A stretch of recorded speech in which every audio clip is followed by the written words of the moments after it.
नमः सिद्धेभ्यः।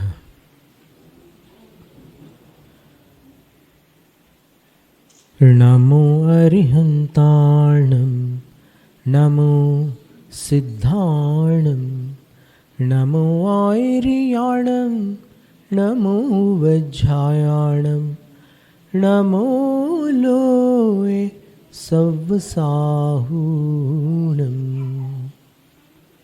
तीन लोक और तीन काल के पांचों परमेश्वरियों को नमस्कार। वर्तमान तीर्थ शासन नायक परम भट्टारक महादेवादिदेव अरहंत परमात्मा तीर्थंकर भगवान श्री महावीर स्वामी को नमस्कार। द्वादशांग श्रुत देवता स्वरूपा भगवती जिनवाणी सरस्वती देवी माता को भावपूर्ण वंदन। परम श्रद्धेय हृदय में विराजमान चारित्र चक्रवर्ती आचार्य प्रवर श्री शांति सागर मुनिराज को नमोस्तु। दीक्षा शिक्षा गुरु आचार्य श्री विद्यासागर महाराज को नमोस्तु।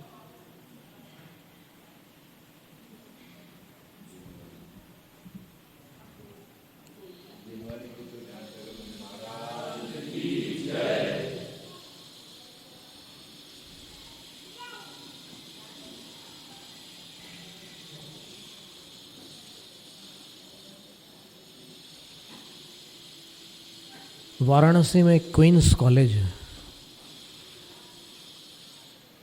वहाँ पर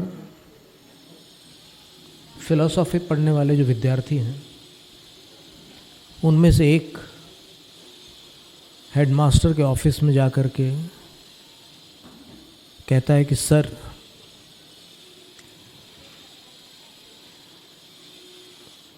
ये दर्शन शास्त्र मुझे बहुत पसंद है, लेकिन जैन दर्शन समझ में नहीं आता।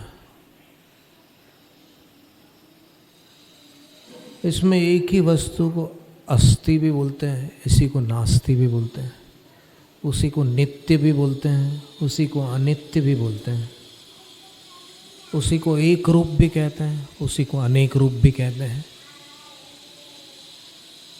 उसी को तत्रूप कहते हैं, उसी को अतत्रूप कहते हैं। ये कैसे हो सकता है?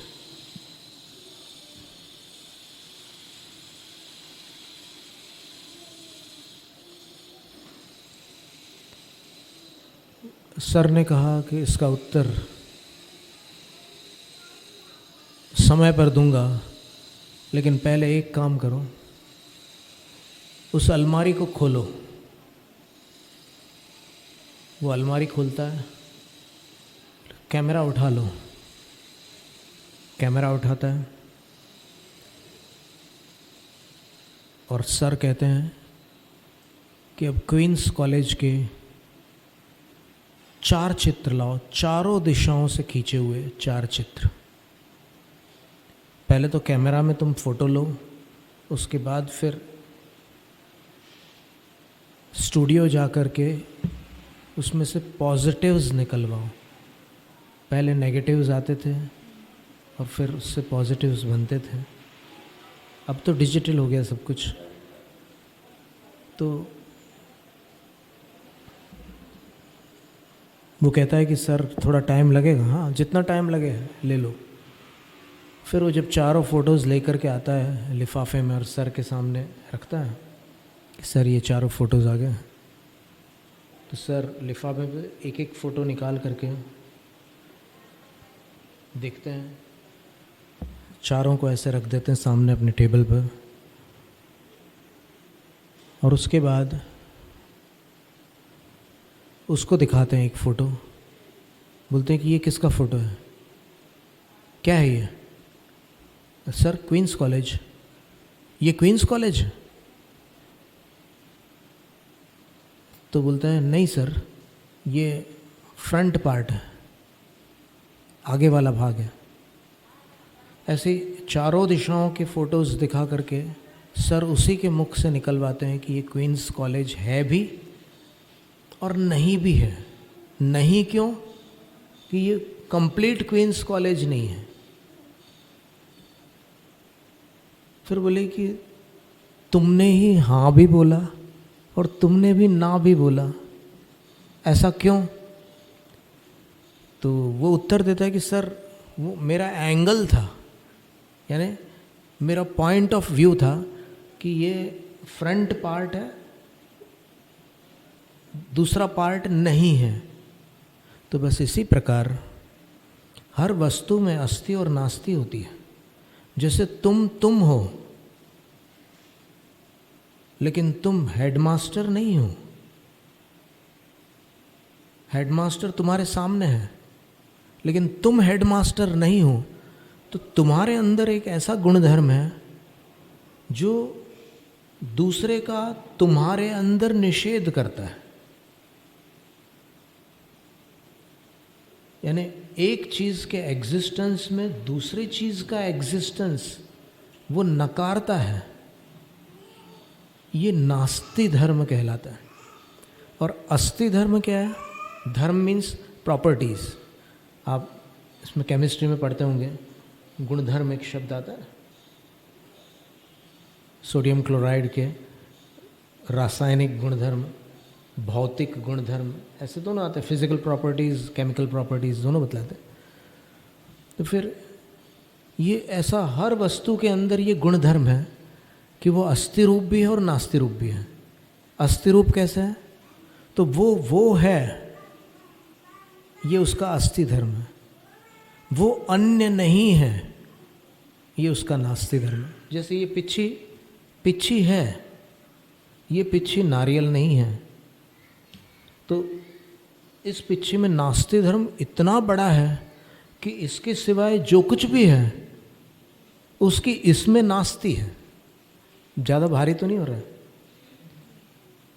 बहुत टफ नहीं है, सिंपल है कि ये नास्ति धर्म अगर नहीं होता तो सब मिक्स हो जाता। उस विद्यार्थी को समझ में आया। फिर सर बोलते हैं कि जैन लोग मंद बुद्धि नहीं होते,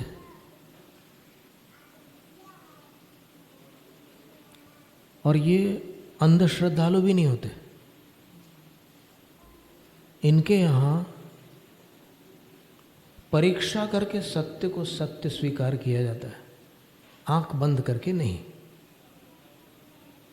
तब उसके अंदर सम्मान उत्पन्न हो गया। इसी प्रकार एक घटना और हुई थी। एक स्वामी कर्मानंद थे, दयानंद सरस्वती जी के, जो आर्य समाज है ना, उस संप्रदाय के एक स्वामी कर्मानंद थे। तो जब गुरु महाराज मरणशैया पर थे तो गुरु महाराज शांत नहीं थे, उनके अंदर अशांति थी। तो उनके शिष्यों ने पूछा कि क्या बात है गुरुवर, आप तो हमें सिखलाते थे कि जो विवेक संपन्न होता है उसको मृत्यु का भय नहीं होता, जीवन का अंत होता है, जीव का अंत नहीं होता। तो फिर आप अशांत क्यों हैं? बोले मैं अशांत इसलिए हूँ, मुझे मरने की परवाह नहीं है, पर अशांति का कारण ये है कि अब मेरे बाद जैनियों से कौन शास्त्रार्थ करेगा? तुम लोगों ने तो ढंग से पढ़ाई की नहीं, पढ़ाई भी करते रहे और दूसरे उठापटक भी करते रहे, दूसरे काम भी करते रहे। मन लगाकर अगर पढ़ लेते तो फिर मैं निश्चिंत होता। तब फिर वो कर्मानंद जो थे उन्होंने गुरु का हाथ पकड़ करके कहा कि मैं शपथ लेता हूँ, मैं जैनियों को हराऊंगा। बोले जैनियों को हराना सरल नहीं है, तेरे को पूरा पढ़ना पड़ेगा, जैन शास्त्रों को पढ़ना पड़ेगा तुझे। तो बोले कि ठीक है मैं सब कुछ करूँगा, लेकिन आप निश्चिंत हो जाओ। तब उनको लगा कि एक शिष्य कम से कम शपथ ले रहा है, तो अब मुझे चिंता करने की आवश्यकता नहीं है। और फिर उन्होंने अपने प्राण छोड़ दिए। स्वामी कर्मानंद ने अध्ययन प्रारंभ किया, गहन अध्ययन किया, और जैन शास्त्रों को पढ़ करके उन्होंने ऐसे ऐसे पॉइंट्स निकाले, ऐसे ऐसे बिंदु एकत्रित किए कि जिनका उत्तर जैनों को देना लगभग असंभव था। और शास्त्रार्थ की घोषणा की और शास्त्रार्थ के नियमानुसार सारे जैन विद्वान उपस्थित हुए और ये भी वहाँ सामने आए और वो शास्त्रार्थ कई दिनों तक चला।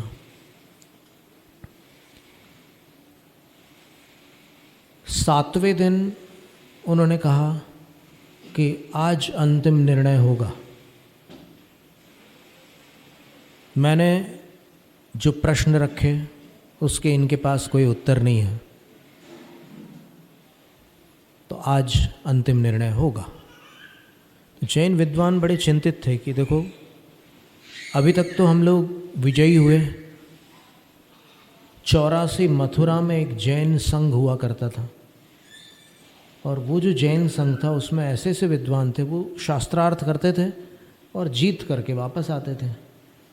तो अब ऐसी स्थिति आ गई कि पराजय जैसी समस्या सामने खड़ी थी।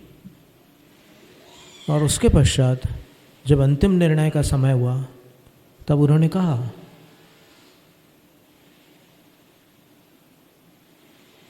कि जैन दर्शन स्याद्वादमय है और स्याद्वाद एक प्रकार का वाद है। जैसे हठवाद होता है, संवाद होता है, विवाद होता है, वैसे ही एक स्याद्वाद होता है। ये स्यात् क्रियापद नहीं है, ये स्यात् निपात है। व्याकरण के अनुसार ये दो शब्द होते हैं व्याकरण में, निपात और क्रियापद। तो ये निपात है, इसलिए स्यात् का अर्थ शायद अथवा ऐसा हो सकता है ये नहीं है। स्यात् का अर्थ है किसी दृष्टि से। जैसे उदाहरण के लिए एक मनुष्य को स्यात् पिता स्यात् पुत्रः कह सकते हैं। अयम मनुष्यः स्यात् पिता स्यात् पुत्रः अस्ति। यह मनुष्य पिता भी है और पुत्र भी है। तो उसमें स्यात् लगा ना, तो स्यात् लगा होने के कारण वो अपने पुत्र की अपेक्षा से पिता है और अपने पिता की अपेक्षा से पुत्र है। कोई उसमें झगड़े की बात ही नहीं है। बोलचाल में सब ये भाषा बोली जाती है। जब किसी के पिता पुत्र से कहते हैं कि बेटा मम्मी को बुलाना, तो वो किसको बुलाता है?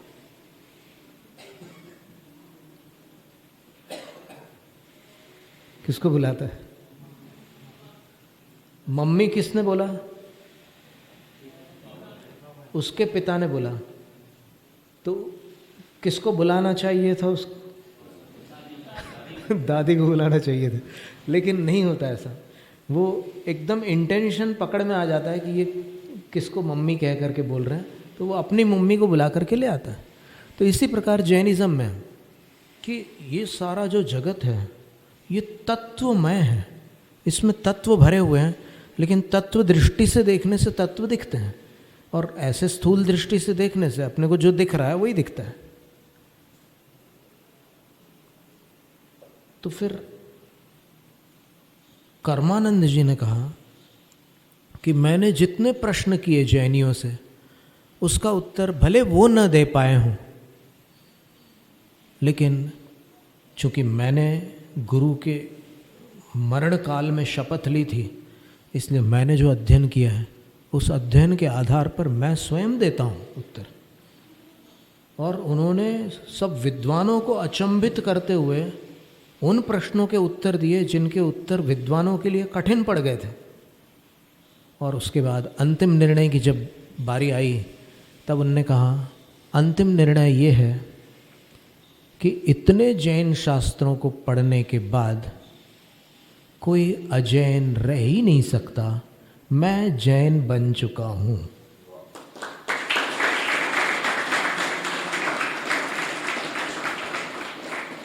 और फिर उन्होंने दीक्षा ली, समय सार भाष्य लिखा और उनका नाम फिर नित्यानंद था। पर उनको कुछ बाद में तकलीफ हो गई थी शारीरिक, तो बाद की स्थिति अलग थी, लेकिन ये जो घटना थी ये अपने आप में बहुत महत्व रखती थी। इसी तरह ऐसे कई और भी घटनाक्रम हैं जिसमें अपने को पता चलता है कि कैसे नवयुवकों का जीवन नई दिशा पकड़ लेता है। कभी कभी कोई ऐसी बात कान में पड़ जाती है कि एकदम जीवन बदल जाता है। पानीपत के एडवोकेट जय भगवान जैन, उनके पुत्र जिनेंद्र जैन बॉम्बे हॉस्पिटल में जब उनका इलाज हो रहा था टीबी का, आइसोलेशन वार्ड में रखा गया था उनको। आइसोलेशन वार्ड में कोई जा नहीं सकता, आवागमन नहीं होता, अलग रखा जाता उनको, जैसे यहाँ क्वारंटीन करते थे ना कोरोना में, बस वैसे ही होता है। तो ऑपरेशन करके उनका एक फेफड़ा निकालना पड़ा, इतना इन्फेक्शन हो गया था ट्यूबरकुलोसिस का, टीबी का, तो वो फेफड़ा निकालना पड़ा। और डॉक्टर ने उनके पिता से कहा कि इनको मटन सूप तो देना ज़रूरी है, उसके बिना तो फिर काम नहीं चलेगा, ताकत कहाँ से आएगी बोले। तो बोले सर हम लोग प्योर वेजिटेरियन हैं, हम ये चीज़ कैसे मान्य। तो फिर बोले कि फिर तो उसकी जान खतरे में है, और तुम पिता हो, उससे पूछ के तो देखो जो रोगी है। तो डॉक्टर ये एडवोकेट जय भगवान जैन उनके पास गए, जिनेंद्र जैन के पास, और बोलते हैं कि डॉक्टर ऐसी बात कर रहे हैं। तो जिनेंद्र जैन इंजीनियर थे, उन्होंने कहा कि मैं बात कर लूँगा डॉक्टर साहब से। और वो डॉक्टर ब्रिटिशर था, वो भारतवासी नहीं था, अंग्रेज़ डॉक्टर था। तो अंग्रेज़ी में बात हुई। तो जिनेंद्र जैन ने उनसे पूछा कि sir are you sure that I will survive after taking your prescribed meals? If you give me in written that I will survive after taking all that which you are prescribing, then it is okay. But you will have to confirm that I will live. तो इतनी ताकत किसी doctor में नहीं है कि किसी की जान की वो गारंटी दे सके। तो डॉक्टर बोलता है कि हाउ इज दिस पॉसिबल? तो जिनेंद्र जैन बोलते हैं it is possible by vegetarian diet.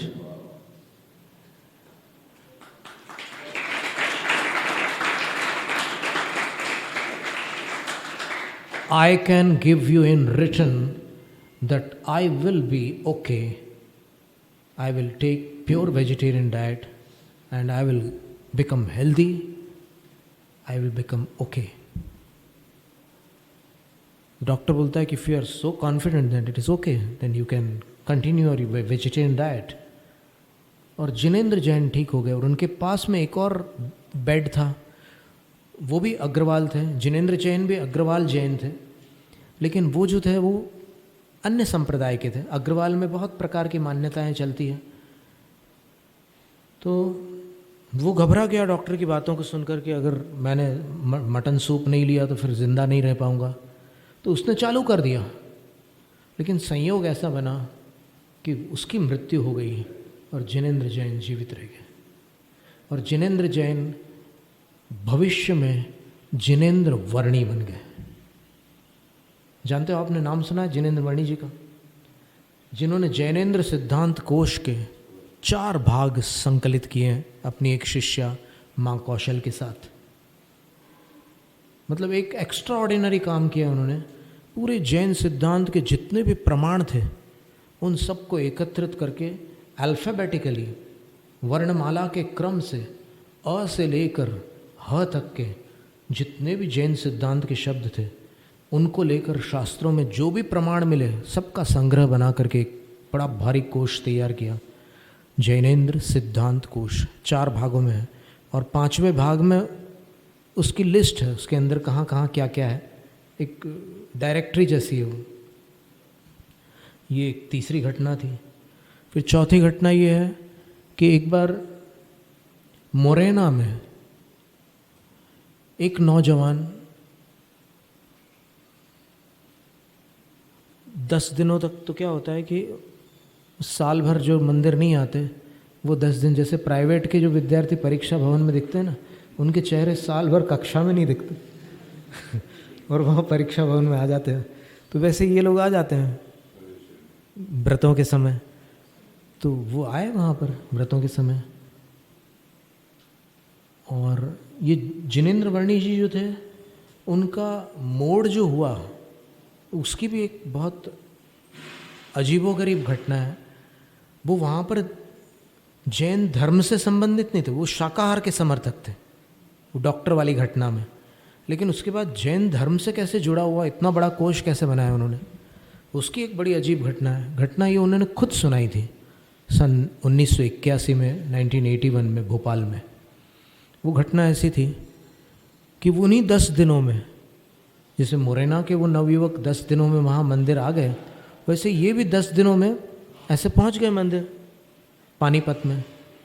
और संयोग की बात ऐसी थी कि उनके जो पिताजी थे, नाम याद है आपको, एडवोकेट जय भगवान जैन, वो व्याख्यान कर रहे थे 10 धर्मों पर, वो व्याख्यान कर रहे थे। तो फिर जिनेंद्र वर्णी, जो जिनेंद्र जैन थे उस समय, उनको बड़ा अजीब लगा कि मेरे पिताजी यहाँ पर व्याख्यान कर रहे हैं और इतने सारे लोग बैठ कर के सुन रहे हैं और पिन ड्रॉप साइलेंस, सन्नाटा छाया हुआ है, सब ध्यान से सुन रहे हैं। चलो 2 शब्द मैं भी सुनकर देखता हूँ। तो वो अंदर जो भवन था, उस भवन के किनारे जो जाली थी जिसमें ऐसी शलाकाएँ थी, उन शलाकाओं को ऐसे पकड़ करके खड़े हो गए और ऐसे सुनने लगे। सुनते सुनते वो भी खो गए उसमें,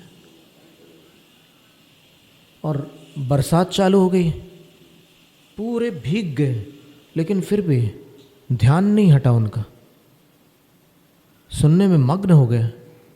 और उसके बाद उनको लगा कि जैन धर्म ऐसी अद्भुत वस्तु है, मैं तो समझता ही नहीं था। मैं तो सोचता था कि रात्रि भोजन त्याग करो और शाकाहारी रहो, देव दर्शन करो, पानी छान कर पियो, और फिर 10 दिनों के लिए हल्दी धनिया और सब्जियां वगैरह जो भी छोड़ना है छोड़ दो, बस इतना जैन धर्म मेरी समझ में आता था। लेकिन आज लगा कि अरे ये तो एक पूरा एक विज्ञान है। वो खुद साइंस स्टूडेंट थे, और साइंस स्टूडेंट अंधश्रद्धालु नहीं होते। तो वहाँ से उनके जीवन में मोड़ आ गया और उनने फिर पढ़ना प्रारंभ किया, और पढ़ते पढ़ते एक ऐसे विद्वान बन गए कि बड़े बड़े विद्वान भी उनको विद्वान मानते थे। पंडित कैलाश चंद्र सिद्धांत शास्त्री ने सागर में कहा था, एक चर्चा निकली, सारे विद्वान अपने अपने विचार रख रहे थे।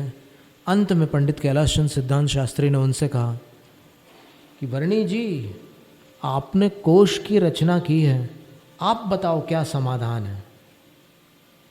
तब फिर वो जब उनसे निवेदन करते हैं तब वो बोलते हैं। ये भी एक विद्वत्ता का चिन्ह है कि विद्वान अपनी तरफ से कोई बात आगे आकर नहीं करना चाहते, जब उनसे रिक्वेस्ट की जाती है तब वो अपनी बात रखते हैं। तो उनका समाधान ऐसा होता था, 1980 की बात है, सागर में ऐसा होता था। अब ये मुरैना की घटना ऐसी थी कि वो आए और मंदिर आकर के उनने जो कुछ दर्शन वगैरह करना था किया, और फिर बाहर निकल रहे थे। तो फिर स्वाध्याय जहाँ चलता था वहाँ पर कुछ पुराने लोग, प्रौढ़ लोग बैठे हुए थे, कुछ बूढ़े लोग भी थे। तो वहाँ से एक वाक्य कान में पड़ा कि काश कोई गणित का विद्यार्थी होता आज कॉलेज का, तो फिर ये कुछ समाधान निकल आता। तो उनका नाम गोपाल दास बरैया था। वो चकित हो गए कि गणित का विषय यहाँ कहाँ चल रहा मंदिर में, स्वाध्याय में गणित कहाँ से आ गया। तो उन्होंने कहा कि काका जय जिनेन्द्र, मैं गणित का विद्यार्थी हूँ, उसमें क्या गणित चल रहा है, आप लोग क्या कर रहे हो, मुझे बताओ थोड़ा। तो बोलते हैं कि बेटा ये गोमटसार ग्रंथ है, इसमें ये गणित है। तो उन्होंने देखा, बोले कि तुम अगर कर सको तो करके बता दो, और अगर तुम्हें समय चाहिए तो ग्रंथ घर पर ले जाओ, पर विनय से करना, भगवान के वचन हम मानते हैं, इसको श्रद्धा से विनय रखना। तो वो घर ले गए और रात में देर हो गई उसका समाधान निकालते निकालते, और फिर उनके अंदर एक प्रकाश प्रकट हुआ, समझ लीजिए। उनने ये विचार किया कि जिस धर्म में कर्मों का और जीवों का ऐसा गणित है, वो धर्म कोई अचूक धर्म होगा, क्योंकि सारे सब्जेक्ट्स चूक सकते हैं लेकिन गणित में कभी कोई चूक नहीं हो सकती। गणित में बिल्कुल सीधा सीधा हिसाब होता है। तो उन्होंने अध्ययन प्रारंभ किया और फिर ऐसे विद्वान बन गए कि कोलकाता में जब एक सर्वधर्म सम्मेलन हुआ, तब सभापति ने अंत में कहा कि मैंने आज तक इनके जैसा विद्वान नहीं देखा कि इन्होंने अपनी बात रखी और जितने संप्रदाय के लोग थे उनसे बार बार प्रश्न किया कि अभी तक जो मैंने कहा वो आपको मान्य है। तो उन्होंने कहा कि हाँ मान्य है। ऐसा करते करते इन्होंने जब अंतिम बार पूछा कि आपको मान्य है तो मैं आगे बढ़ूं, तो वो कहते हैं कि हाँ आप आगे बढ़िए। तो बोले बस इतनी ही मेरी बात थी, इससे आगे मैं नहीं बढ़ना चाहता, जितना मुझे कहना था मैं कह चुका हूँ, आपको सबको मान्य है, मुझे प्रसन्नता है। तो सभापति ने बोला कि ऐसा विद्वान मैंने जीवन में पहली बार देखा जिसने विपक्ष के मुख से निकलवा दिया कि हाँ हमें मान्य है। तो ऐसे रत्न इस देश की धरती में और जैन समाज में उत्पन्न होते आए हैं। अब क्या पता आज यहाँ पर जो लोग बैठे हैं इनमें से कौन भविष्य में कहाँ निकलने वाला है, पर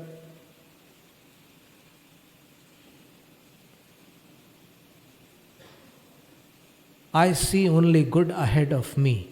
लुइस एल हे ने एक एफर्मेशन दिया है कि आप रोज़ आईने के सामने खड़े होकर के बोलो, I see only good ahead of me. मुझे अपने भविष्य में केवल अच्छा ही अच्छा दिखता है। भले आपको कुछ नहीं दिख रहा है लेकिन आप घोषित करो, तो वो घोषणा जो है वो आपकी ऊर्जा को एक दिशा देगी और ऊर्जा को दिशा मिलने पर वो घटना घटित होगी। जैनम जयतु शासनम।